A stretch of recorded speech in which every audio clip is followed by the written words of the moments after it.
Hi everyone, it's Miss Brenner. We're going to continue on with our reading of The April Witch, today by Ray Bradbury.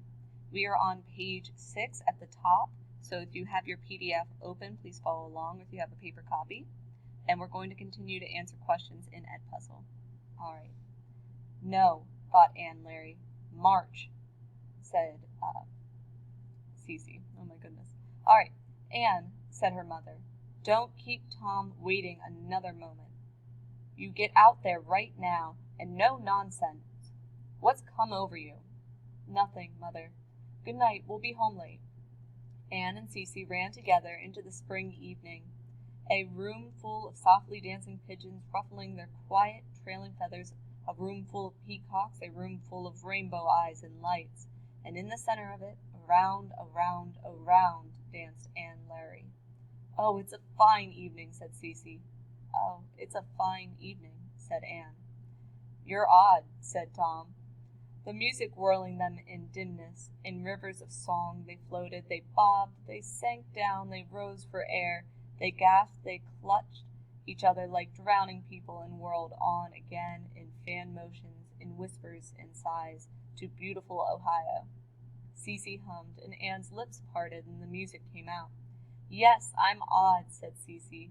You're not the same, said Tom. No, not tonight. You're not the Anne Larry I know. No, not at all, whispered Cece, miles and miles away. No, not at all, said the moved lips. I've the funniest feeling, said Tom. About what? About you. He held her back and danced her, and looked into her glowing face, watching for something. Your eyes, he said. I can't figure it. There we go. Do you see me? Asked Cece. Part of you's here, Anne, and part of you's not. Tom turned her carefully, his face uneasy. Yes. Why did you come with me? I don't want to come, said Anne. Why then? Something made me. What? I don't know. Anne's voice was faintly hysterical. Now, hush, hush, whispered Cece. Hush, that's it. Around and around. They whispered and rustled and rose and fell away in the dark room, with the music moving and turning them. But you did come to the dance, said Tom. I did, said Cece. Here. And he danced her lightly out an open door and walked her quietly away from the hall and the music and the people. They climbed up and sat together in the rig. Anne, he said, taking her hand, trembling. Anne. But the way he said the name, it was as if it wasn't her name. He kept glancing into her pale face, and now her eyes were open again. I used to love you. You know that, he said. I know. But you've always been fickle, and I didn't want to be hurt. It's just as well. You're very young, said Anne. No, I mean to say, I'm sorry, said Cece. What do you mean? Tom dropped her hands and stiffened. The night was warm, and the smell of the earth shimmered up all about them where they sat, and the fresh trees breathed one leaf against another in a shaking and rustling. I don't know, said Anne. Oh, but I know, said Cece. You're tall, and you're the finest-looking man in all the world. This is a good evening. This is an evening I'll always remember, being with you. She put out the alien cold hand to find his reluctant hand again, and bring it back, and warm it and hold it very tight. But, said Tom, blinking, tonight you're here, you're there, 1 minute one way, the next minute another. I wanted to take you to the dance tonight for old time's sake. I meant nothing by it when I first asked you, and then, when we were standing at the well, I know something has changed, really changed about you. You were different. There was something new and soft and something. He groped for words. I don't know. I can't say. The way you looked, something about your voice, and I know I'm in love with you again. No, said Cece. With me. With we. And I'm afraid of being in love with you, he said. You'll hurt me again. I might, said Anne. No, I'd love you with all my heart, thought Cece. Anne, say it to him. Say it for me. Say you'd love him with all your heart. Anne said nothing. Tom moved quietly closer and put his hand up to hold her chin. I'm going away. I've got a job 100 miles from here. Will you miss me? Yes, said Anne and Cecy. May I kiss you goodbye, then? Yes, said Cecy, before anyone else could speak. He placed his lips to the strange mouth. He kissed the strange mouth, and he was trembling. Anne sat like a white statue. Anne, said Cecy, move your arms, hold him. She sat like a carved wooden doll in the moonlight. Again he kissed her lips. I do love you, whispered Cecy. I'm here. It's me. You saw her saw in her eyes. It's me, and I love you if she never will. He moved away and seemed like a man who had ran a long distance. He sat beside her. I don't know what's happening. For a moment there. Yes, asked Cecy. For a moment I thought. He put his hands to his eyes. Never mind. Shall I take you home now? Please, said Anne Leary. He clucked to the horse, snapped the reins tiredly, and drove the rig away.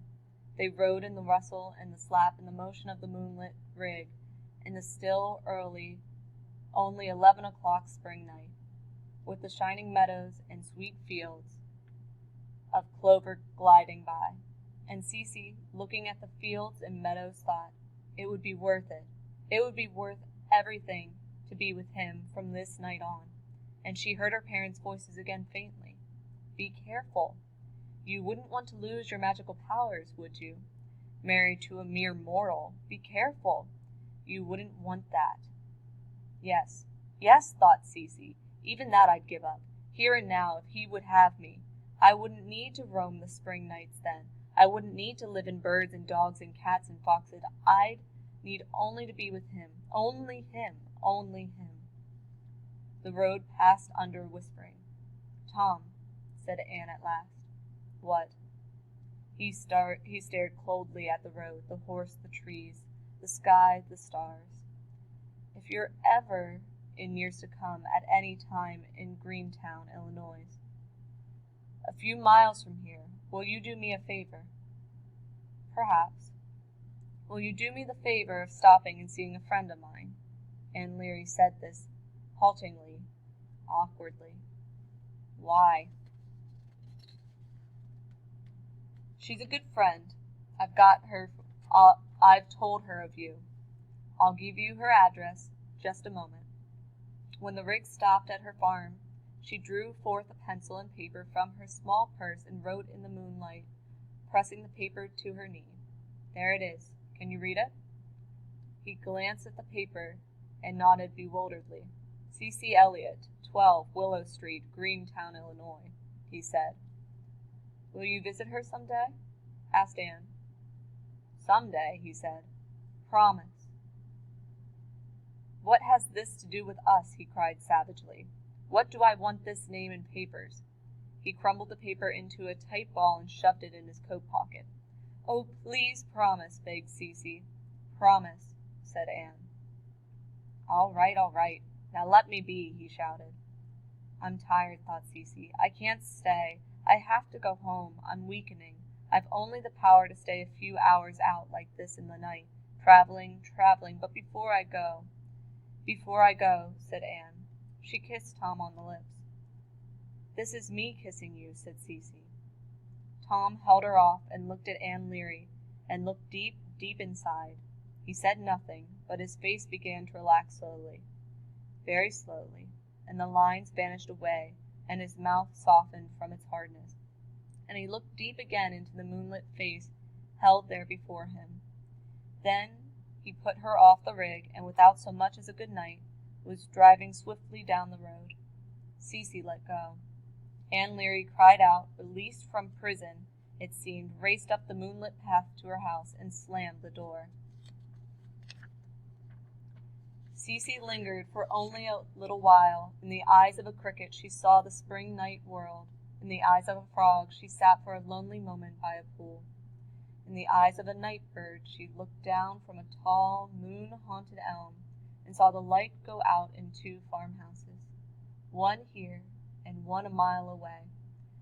She thought of herself and her family, and her strange power, and the fact that no one in the family could ever marry any one of the people in this vast world out here beyond the hills.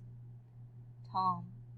Her weakening mind flew in a night bird under the trees and over deep fields of wild mustard. Have you still got the paper, Tom? Will you come by some day, some year, some time, to see me? Will you know me then?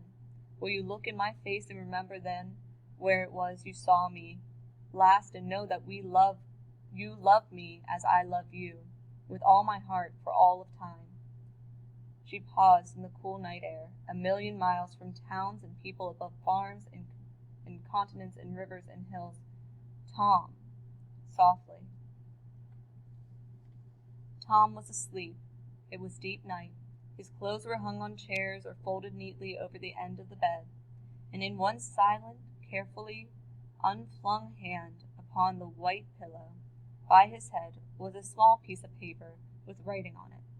Slowly, slowly, a fraction of an inch at a time, his fingers closed down upon and held it tightly, and he did not even stir or notice when a blackbird, faintly, wondrously, beat softly for a moment against the clear moon crystals of the window pane, then, fluttering quietly, stopped and flew away toward the east over the sleeping earth. And that is the end of The April Witch by Ray Bradbury. Alrighty, guys. If you have any questions, please feel free to ask me, and I will talk to you guys later. Bye.